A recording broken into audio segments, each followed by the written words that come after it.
Alam niyo ba na pwede nating i-control o i-manage yung time natin dito sa paggamit ng Facebook? So, pwede tayong mag-set ng time kung ilang oras ang dapat nating magamit sa paggamit ng Facebook sa loob ng isang araw. So, makakatulong ito lalong-lalo na kapag sa tingin nyo ay napapasobra yung paggamit nyo ng Facebook at hindi nyo nagagawa yung ibang gawain nyo. So, ganito lang guys ang gawin nyo.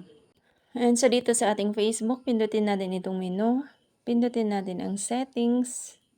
And then, pindutin natin itong your time on Facebook. Then, scroll up natin. And then, dito sa how to balance your time online, pindutin natin itong see how.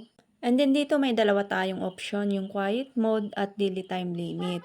So, dito sa quiet mode, mababawasan o mag-off yung mga notifications na natatanggap natin. Then, dito sa daily time limit, pindutin natin yan. Pindutin natin itong daily time reminder. And then dito kailangan mong mag-set ng time kung ilan ang dapat na gamitin mo sa pagpi-Facebook mo sa isang araw. At kapag nagamit mo na, ay magsasend ng reminder sa iyo si Facebook. So para makapag-set tayo dito ng time, pindutin lang natin itong arrow down.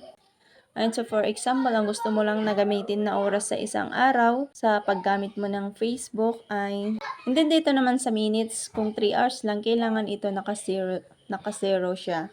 Pindutin natin ang 0 minutes and then tap natin itong set reminder. And so kapag nagamit na natin yung sinet natin dito na time, ay i-remind tayo ni Facebook na na-consume na natin yung amount of time na nilagay natin dito.